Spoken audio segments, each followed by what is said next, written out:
अस्सलाम वालेकुम। इय्याक नअबुदु व इय्याक नस्तईन।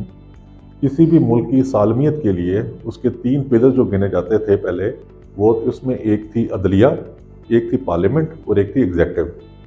मगर जैसे जैसे वक्त बदलता गया, चौथा सतून जो है वो मीडिया ने भी अपना अपना लोया मनवाया और बताया कि हम भी एक चौथा सतून साबित हुए जिसके अंदर मुल्क की बका और सालमियत के अंदर हम हिस्सा अपना किरदार अदा कर सकते हैं।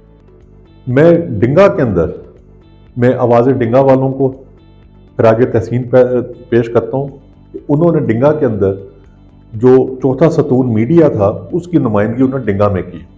आज आवाज़ डिंगा की 7वीं सालगिरह है।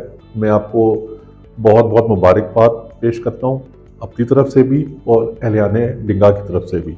आप लोगों ने जो खबरें जिस तरह मुल्क की और अपने इलाके की खबरें जो हम तक पहुँचाते हैं और हमें हर इंफॉर्मेशन से आगाह करते हैं, अल्लाह ताला आपको इसका अजर दे और आपको अपनी मेहनत और काबिलियत और मनवाने पे अल्लाह ताला आपको और इसका अपनी हौसला अफजाई करे और अल्लाह ताला आपको और रंग लगाए। आप मेहनत करें और जिस तरह आप आवाम की खिदमत कर रहे हैं मीडिया के अंदर, अल्लाह ताला इसका भी आपको अजर दे और आप अपनी मंजिल के गामजन रहें। बहुत बहुत शुक्रिया।